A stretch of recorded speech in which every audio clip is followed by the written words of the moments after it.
All right, let's get some comment and reaction in our earlier story. The South African Civil Aviation Authority saying it did not stop SAA from actually fetching those Johnson & Johnson vaccines, but the airline had to fill some gaps in its application to do that job. Let's get a response from the Department of Public Enterprises. The Director General, Kgathatso Tlhakudi, joining us now. DG, thanks for your time. We appreciate it. So let's just get the basics right here. Why wasn't that SAA aircraft able to pick up the vaccines? What was the reason? Shahan, good afternoon, and thank you for having us on your show.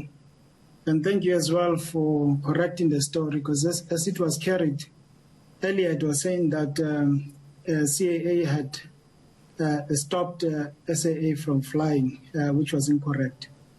We had put in an application, as you would understand, that the airline had been mothballed for quite some time. We needed to get aircraft out of preservation and ensure that they are made airworthy. We had to ensure that the pilots that will be crewing this flight, their currency is restored. We did all that. The aircraft was deemed to be airworthy. But what we needed to do, because of the time that we had on our hands, we had to get exemptions in relation to some of the training that the pilots would have received. And on putting in the application, there was further information that was required by the CAA before they could approve our application. And at no point was SAA's application declined. Further information was requested, and eventually, and on Tuesday, we had the currency of the pilots restored and application approved by the CAA. So this is what I'm confused about. Why then did it not happen? What was the exact reason? Because I'm looking at the Civil Aviation Authority statement, right? It says that the concern that the Civil Aviation Authority had with the initial exemption application was in relation to the recency of the flight deck crew, whereby the applicant did not provide adequate details on mitigation measures. So the CAA was initially saying that you did not meet global aviation standards for this flight to take off. But you are now saying that's not the case. Am I correct? Yeah, Shahan, I think we just need to correct a few things. If you're applying for exemption to enable that your currency is restored, it means there's a process you go through. The information you have provided will be checked, and that's exactly what was happening. And that requirement was eventually met. Unfortunately, what it meant was that by the time we were able to meet SAA's requirements, the time by which we should have picked up the cargo in Europe, we had missed that. So it was only on that basis that we are not able to fly. But we will be able to fly. There are further vaccine repatriation flights that will be happening going forward. And SAA is very much in the picture to fulfill its role as a national carrier.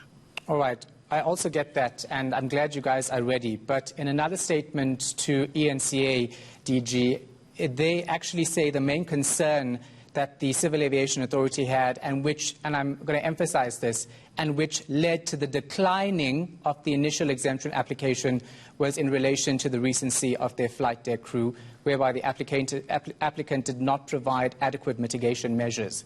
So that was the initial statement that the CAA sent to us, and it's their words that they say that they declined the initial exemption application that you submitted. Let's go with what the Commissioner said.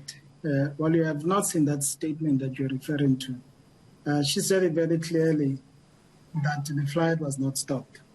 She indicated that there was additional information that was required to fill in the gaps that were there in the application. And one of the challenges in restarting operations at SAA that we had was that obviously the information on the pilots was not up to date. So they had to be updated. There had to be back and forth communication with the CAA to ensure that we are on the same baseline in terms of the proficiency of the pilots. And also had to meet, obviously, ensure that those areas that we could not gain exemption on, that you are organized training so the pilots could be so that those areas of deficiency could be addressed. Yeah. It's just the process just a little longer than planned. And the point that I want to make, Shahan, is that this effort to resuscitate SAA is done with the national interest in mind. Our country is at the end of the hemisphere.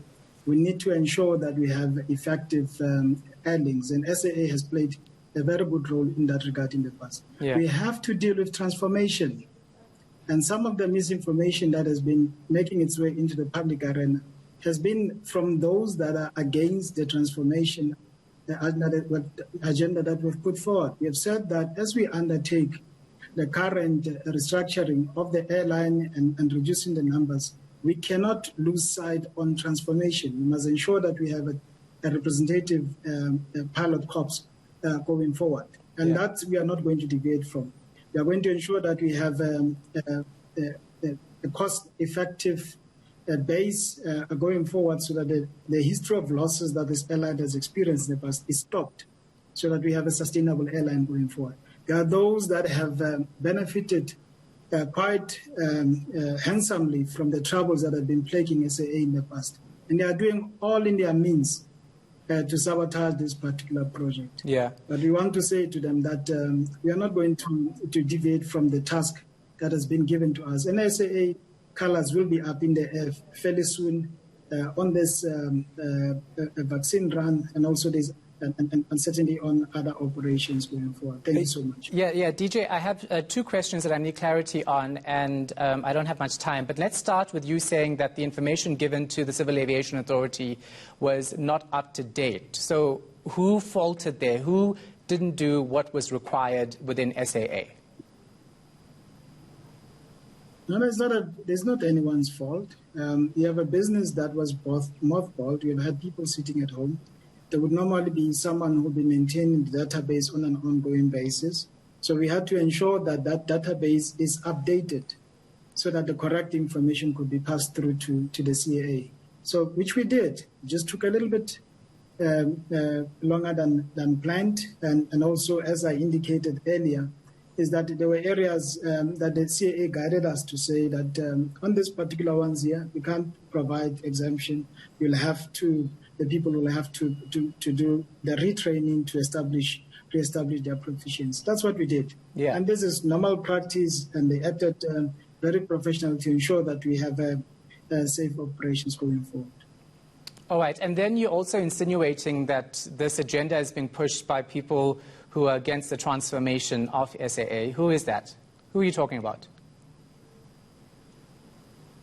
No, it's quite clear, and you have seen it in the past.